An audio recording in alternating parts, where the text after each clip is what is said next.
जय श्री राधे कृष्ण। आप सभी का आपके अपने YouTube channel B K Mishra present में बहुत बहुत स्वागत है। आइए आज आप सब सुनेंगे मार्गशीर्ष मास महात्म्य कथा में 8वें अध्याय की कथा। अब तक आपने पिछले अध्यायों का कथा नहीं श्रवण किया हो तो चैनल पे वीडियो अपलोड है, आप वहां से कथा को श्रवण कर सकते हैं। तो बोलिए प्रेम से भगवान विष्णु की जय, माता लक्ष्मी की जय, सर्व देवी देवता की जय। ब्रह्मा जी भगवान विष्णु से बोले कि हे प्रभु, आप श्री तुलसी जी का महात्म्य बतलाने की कृपा करें। जिस तुलसी के पास में मात्र रहने से आपको विशेष प्रसन्नता होती है। श्री विष्णु भगवान ब्रह्मा जी से बोले, मणि पुष्प, स्वर्ण के पुष्प और मुक्ता के बने पुष्प तुलसी पत्र दान के 16वीं कला के भी योग्य नहीं है। जो मनुष्य तुलसी की मंजरी से मेरा पूजन करता है वह पुरुष गर्भगृह यानी कि गर्भ में नहीं जाता, किंतु वह मुक्ति का भागी हो जाता है। हे वत्स, जो तुलसी वृक्ष को गमला में रोपकर उस तुलसी के दलों से मेरा पूजन करता है वह स्वर्ग में और मेरे श्वेत द्वीप गृह में आनंद करता है। जिसने साबुत बिना टूटे निर्मल सुगंधित तुलसी के पत्रों से एक बार मेरा पूजन किया, उसी समय यमराज पट में लिखे हुए उसके पाप को देखकर मिटा देते हैं। जिसने एकादशी तथा पवित्र दिनों में मेरे पूजन के लिए तुलसी नहीं रखी, उनके यौवन को, जीवन प्राण को धिक्कार है और उनको इस लोक में तथा परलोक में धन सुख और संतति सुख देखने में नहीं आता। मार्गशीर्ष मास में मेरी प्रतिमा को तुलसी पत्रों से पूजित देखकर पूजन देखने वाला ब्रह्म हत्या से छूट जाता है। जो मेरी रामेश्वर लक्ष्मी नगर की तुलसी से नित्य पूजन करता है उसके महान पाप भी नष्ट हो जाते हैं। मेरे पूजन में बासी पुष्प और बासी जल निषेध है, किंतु तुलसी पत्र और जाह्नवी काजल निषेध नहीं है।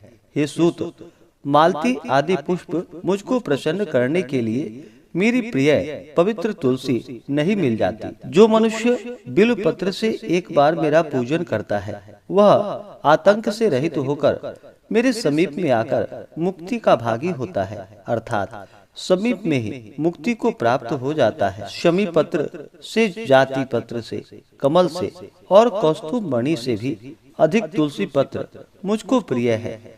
मेरे हृदय को आनंद देने वाली मंजरी युक्त साबुत पत्र वाली तुलसी क्षीर समुद्र में प्रादुर्भाव लक्ष्मी के समान मेरे को सदा प्रिय है।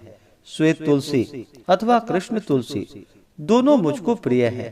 जैसे एकादशी कृष्ण पक्ष की और शुक्ल पक्ष की दोनों मुझे प्रिय है। जो तुलसी पत्र को लेकर भक्ति से मेरा पूजन करता है उस पूजन से समस्त देवता असुर मनुष्य का पूजन हो जाता है। कौस्तुभ आदि अनंत रत्न मुझको प्रसन्न करने के लिए कृष्ण मंजरी युक्त कृष्ण तुलसी प्राप्त नहीं हो जाती तब तक करते रहते हैं। जो मनुष्य कृष्ण तुलसी से कृष्ण भगवान का भक्ति से पूजन करता है वह शुभ उज्जवल भुवन विष्णु लोक को जाता है, जहाँ लक्ष्मी के साथ विष्णु भगवान वास करते हैं।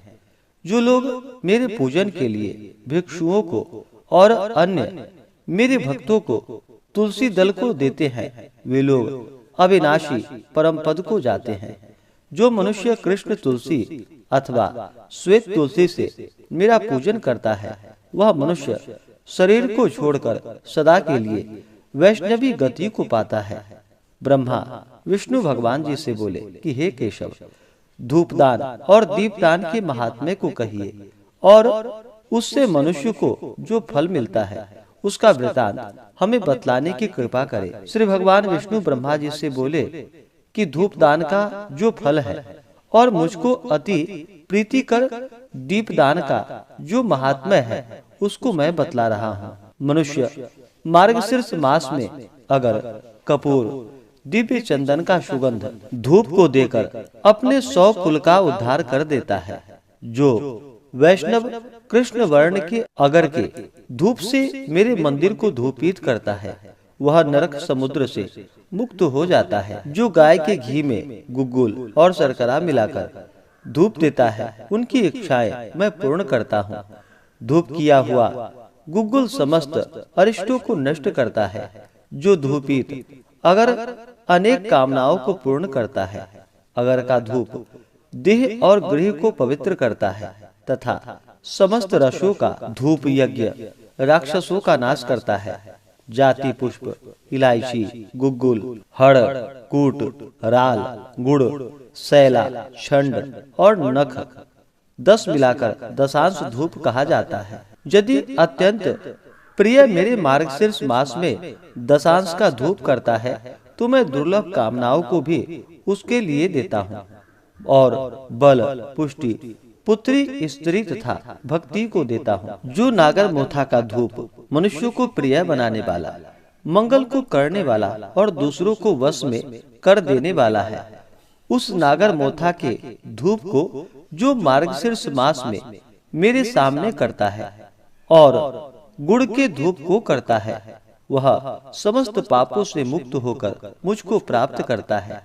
मेरे निमित्त किए गए धूप के बचे हुए धूप से जिसका शरीर धूपित होता है, उसको स्वर्ग, भूमि और अंतरिक्ष संबंधी भय नहीं होते हैं। मार्गशीर्ष मास में मेरे सामने श्रद्धा से निरंतर धूप करने पर उस भक्त की परेशानी दूर हो जाती है और समस्त सुख संपदा प्राप्त होती है।